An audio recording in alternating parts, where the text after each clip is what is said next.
Français vont donc devoir quitter le pays avec un délai de préavis dans l'accord signé en 1966 entre les deux pays. Mingale Bagayoko, est-ce que, on le disait, c'est un camouflet pour la France? Est-ce que pour vous, c'est plus qu'un camouflet? Alors plus qu'un camouflet, c'est quand même difficile, mais en tout cas, c'est une nouvelle épreuve à l'évidence dans cette relation entre la France et les pays du Sahel, ou plus largement les pays francophones, qui tendent de manière croissante à vouloir s'émanciper d'une influence qu'ils estiment absolument excessive et surtout illégitime. Alors c'est vrai que sur le continent africain, la France enchaîne décidément les désillusions. Mathieu, Olivier, on va regarder ensemble une carte qui montre bien les derniers retraits des forces militaires françaises. La France a quitté le Niger en décembre 2023, le Mali en août 2022, le Burkina Faso en février 2023. Finalement, il reste très peu de pays où l'armée est sur le sol africain. Qu'est-ce que ça dit, cette carte, pour vous ? Je crois que ça montre un peu le sens de l'histoire de la relation France-africaine. On a effectivement un sentiment anti-français, ce qu'on a appelé un sentiment anti-français qui est croissant depuis des années, qui est aussi de mieux en mieux utilisé à la fois par les politiques nationaux et par leur soutien. Donc on parle évidemment de la Russie, c'est un élément important. Donc peut-être qu'on a une diplomatie française qui l'a pas suffisamment accepté, pas suffisamment pris en compte dans sa relation avec les populations africaines et qui se retrouvent piégées, poussées dehors. On a un effet, effectivement, ça peut ressembler à un effet de domino, même si c'est des pays qui sont quand même un petit peu différents. On va voir comment ça va se passer au Tchad. Ce sera sans doute un peu plus calme que ça n'a été au Mali ou au Burkina Faso. Mais c'est vrai que le constat est clair. Il y a un vrai effet domino qui est sans doute, encore une fois, le sens de l'histoire par rapport à un pays qui est ancien colon et à des pays qui sont anciens colonisés. Oui, c'est ça qu'on voit aussi. Vous dites le sens de l'histoire, mais il faut regarder effectivement la déclaration, par exemple, du ministre des Affaires étrangères tchadien qui dit « La France est un partenaire essentiel, mais elle doit prendre en compte que le Tchad a grandi et est devenu souverain ». Alors ça, c'est pas vraiment très chaleureux comme nouvelle relation. C'est-à-dire, comment est-ce qu'on doit lire cette nouvelle souveraineté, Maxime Yeddo ? Comme ce qui vient d'être décrit, on parlait du sens de l'histoire. Il y a eu un livre assez fascinant, écrit notamment par Stephen Smith ces dernières semaines, qui parle du requiem de la coloniale et qui explique très bien, si vous voulez, que la France est quand même une des dernières grandes puissances, contrairement par exemple, bien sûr, à sa façon, la Chine, la Russie, etc., à avoir considéré que ces États-là n'avaient pas compris, si vous voulez, ou si vous voulez, que ces États-là avaient, eux, évolué dans leur position, dans leur façon de voir le monde, et nous, pas du tout. Ce qui est toujours frappant, vous parliez de la visite de Jean-Noël Barrot, il faut quand même voir que le communiqué sort quelques heures à peine une fois qu'il soit parti. Et en coulisses, on vous explique bien qu'en effet, l'échange a été très tendu et qu'il n'a pas du tout aimé la manière dont le nouveau ministre des Affaires étrangères, si vous voulez, a fait la leçon au continent africain et plus particulièrement au Tchad.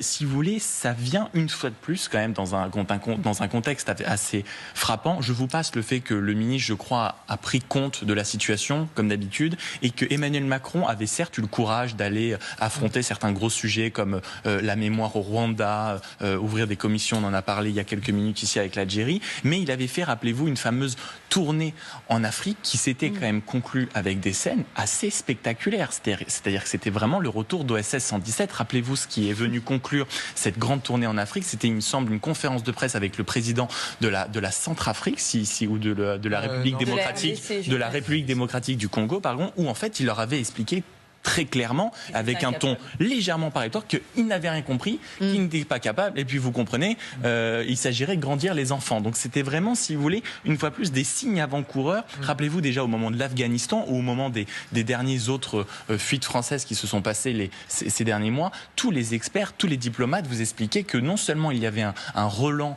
on va dire, de sentiments anti-français, que de plus en plus de puissances, notamment la Chine et la Russie, prenaient de la place. On rappelle que les échanges entre la France et l'Afrique est passé de 9 à 3%, tandis que celui de la Chine est passé de 2 à 20%.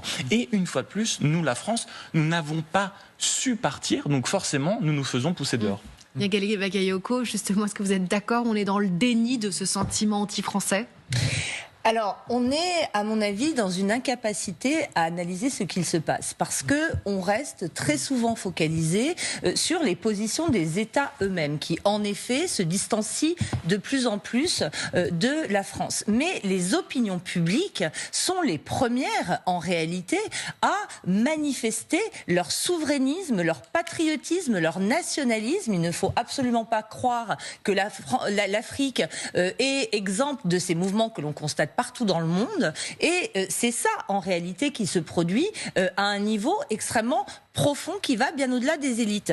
Deux éléments à mon avis très importants. D'abord, cette annonce et l'annonce sénégalaise, qui est tout aussi essentielle, sont intervenues 3 jours après la parution du fameux rapport Bockel, c'est-à-dire l'envoyé spécial d'Emmanuel Macron pour l'Afrique, qui avait annoncé le maintien du dispositif et de ses bases permanentes, non pas seulement dans ces 2 pays-là, mais également en Côte d'Ivoire et au Gabon. Donc c'est un véritable une gifle en réalité. Et après, vous voyez qu'on peut trouver des mots plus forts que camoufler. J'ai essayé de ne pas reprendre camoufler, donc en effet. Et il y a eu aussi une lettre d'Emmanuel Macron, on l'a peu noté, qui a été envoyée au président sénégalais Bassirou Diomaye Faye, qui reconnaissait le massacre de Thiaroye, perpétré par des officiers français.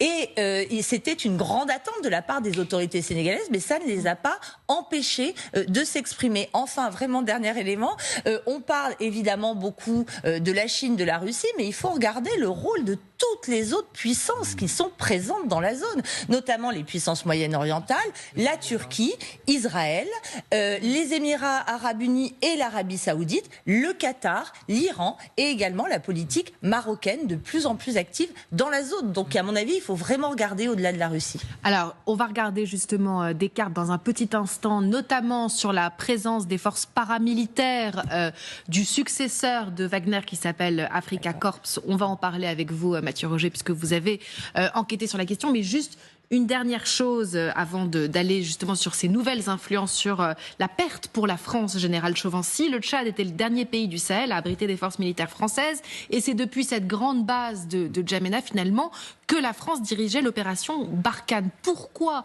est-ce que c'est une grande perte pour la France, et aussi est-ce que ça veut dire que l'Afrique considère que la France n'a plus les moyens finalement de lutter contre les terroristes? Alors il y a plusieurs points. Bon, d'abord, est-ce que cette base était toujours utile puisque Barkhane a disparu? Nous ne sommes plus vraiment associés à la lutte contre le terrorisme. Donc ça, déjà, c'est réglé.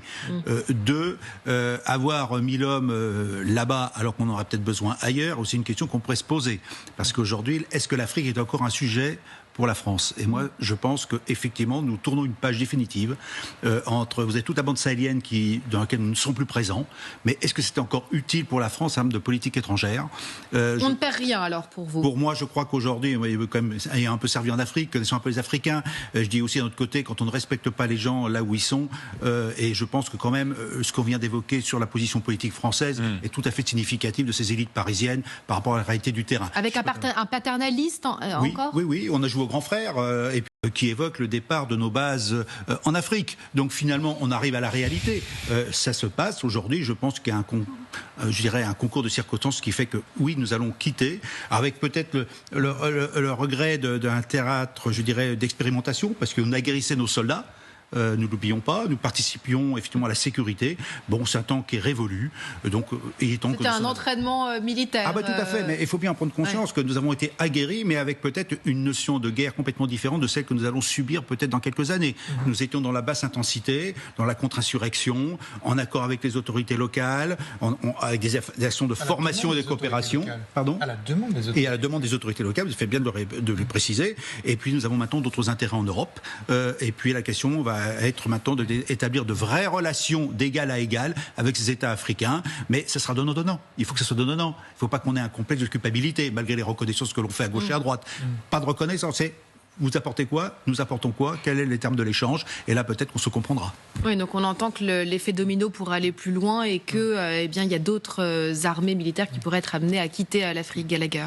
Non, très rapidement, on se focalise, et c'est normal, essentiellement sur le prisme militaire et donc de la présence militaire française, mais ça n'est pas que ça, la France en Afrique. Il y a aussi des liens d'amitié, des liens culturels, et de ce point de vue-là, il ne s'agit pas de dire que c'est grave, mais que je pense qu'il y a quelque chose, en tous les cas c'est mon sentiment, qui est dommage. C'est-à-dire qu'il y a des échanges qui se sont faits, il y a une histoire française sur place, qui n'est pas qu'une histoire coloniale, qui est une histoire de partage, et je le redis, d'échanges, aussi qui est en train potentiellement d'être tournée. Après, bon, je pense que la diplomatie française a une Afrique de retard dans les échanges que j'ai pu avoir avec des confrères, des consoeurs africains. Il y a, et c'est la première chose qu'ils vous disent, et je ne comprends pas que nos diplomates, nos politiques n'aient pas entendu ou anticipé cela, c'est la volonté d'horizontaliser la relation, de ne pas être dans une relation d'indigence, de dépendance, mais de partenariat, de coopération et de coordination au sens premier du terme. Et ça, manifestement, ça n'a pas été entendu, ou alors trop tard. Et maintenant, quand la France vient et propose cela, ça n'est plus audible. Par ailleurs, il faut bien comprendre que ça n'est pas nécessairement, entre guillemets, un jeu à somme nulle. C'est pas parce que la France part que la Russie tout de suite débarque et prend d'assaut les marchés, etc. Les Africains sont en mesure de choisir, sont tout à fait conscients de la logique de prédation de certaines de ces puissances, logique à laquelle nous n'avons pas échappé dans un passé relativement proche. Donc il y a tout ça qui est en jeu. Et puis il faut aussi prendre, et j'en termine par là, chaque pays individuellement. C'est-à-dire les situations ne sont pas toutes les mêmes, que ce soit... Alors justement, c'est vrai, on a ressorti les images de cette attaque justement au Niger, à Niamey, où on brûlait des drapeaux français, et on voyait déjà effectivement ce sentiment anti-français d'hostilité majeure. Mais effectivement, venons-en à cette nouvelle page qui s'ouvre pour l'Afrique et ce futur partenariat avec la Russie. Et prenons l'exemple du Sénégal. Voyons donc comment le président sénégalais parle de cette nouvelle alliance. Évidemment, le partenariat entre le Sénégal et la Russie est un partenariat que nous assumons, parce que le Sénégal est un pays souverain et se choisit ses partenaires. Nous sommes un pays libre et ouvert à tous les partenariats qui sont respectueux de notre souveraineté, de nos us et coutumes, de nos normes sociales, et qui sont mutuellement gagnants. Voilà, Niagalé Bagayoko, les mots comptent. Effectivement, on parle de partenariat de pays libres. Oui, alors elle est très intéressante cette déclaration, notamment parce que elle rappelle que la plupart des États africains en réalité ont la Russie pour principal partenaire dans le domaine de l'armement, notamment depuis des décennies. La Russie est souvent présentée comme un acteur nouveau sur le continent. C'est vrai dans un pays comme la République centrafricaine, mais ça n'est absolument pas le cas au Sahel, particulièrement pas au Mali, où dès l'indépendance en 1960, les autorités avaient fait le choix d'une alliance avec l'Union soviétique et les ex-républiques socialistes soviétiques. D'ailleurs, à cet égard, certaines d'entre elles, comme la Hongrie, deviennent très présentes dans la zone au Tchad, par exemple. Mais Bassirou Diomaye Faye fait aussi référence à des valeurs. Et c'est quelque chose qui a posé de très nombreuses difficultés à la diplomatie française et plus largement à la diplomatie européenne et occidentale. C'est la promotion d'un modèle sociétal de type libéral, fondé sur les questions de genre, sur les questions de promotion des identités sexuelles, LGBTQ, etc. Et en réalité, cette influence des puissances extérieures, comme la Russie ou comme les puissances que je citais tout à l'heure, renvoie aussi à un soft power très conservateur d'un point de vue sociétal, moral, qui renvoie à ce que les sociétés africaines rejettent en bloc, c'est-à-dire le non-respect de valeurs assez traditionnelles. Donc je pense qu'au-delà de l'influence purement militaire et sécuritaire, la présence de ces acteurs qui, outre la Russie, ne sont pas nouveaux, parce que tous les partenariats dont j'ai parlé datent des années 90, en réalité, de la fin des années 90. C'est aussi quelque chose que la diplomatie française n'a pas pris en considération. Ça démontre qu'il y a des dynamiques très profondes qui sont à l'œuvre entre les opinions publiques et ces États-là aussi. Donc l'Occident égale paternaliste et égale aussi dépravé. Exactement, là on a les mêmes mots.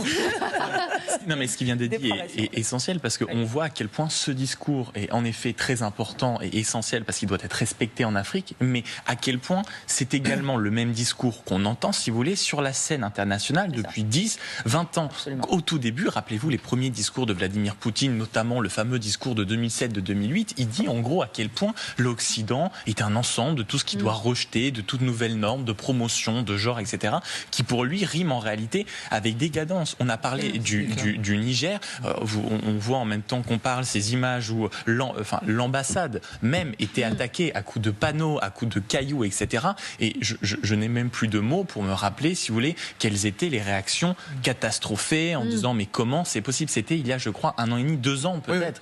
Et rappelez-vous, qu'est-ce qu'on a tiré comme leçon? On a appris, et moi j'ai appris dans les papiers qu'il y avait un envoyé spécial de l'Élysée pour gérer un peu ces questions et ces gouvernements en Afrique. Et on a appris exactement, et qu'il est parti un peu discrètement parce que ça n'avait pas marché. Donc si vous voulez, après tous ces événements, qu'il n'y ait pas quelqu'un qui réussit, si vous voulez, à faire comprendre que notre regard n'était plus celui qui prévalait aussi bien en Afrique, aussi bien sur la scène internationale, aussi bien en Russie, aussi bien aux États-Unis, je trouve objectivement que c'est catastrophique. Et si ce simple fait-là ne veut pas nous faire prendre conscience, si vous voulez, que nous sommes en train de perdre une influence colossale, c'est vraiment une volonté de nier la réalité. Nous, on a l'impression que finalement l'Europe ou les Français se réveillent à chaque fois, mais en attendant, effectivement, la Russie gagne du terrain, notamment avec ses forces militaires. On va voir une carte justement avec vous, Mathieu Olivier, de la présence sur le sol africain des successeurs de Wagner, à savoir Afrika Korps, et vous allez voir qu'ils sont à peu près maintenant partout sur l'ensemble du continent africain. Quand est-ce que ça a commencé et quelle influence justement a ce groupe, donc le successeur de Wagner, en Afrique? Alors ça a commencé il y a quasiment 10 ans maintenant, enfin il y a 8 ans. Ça a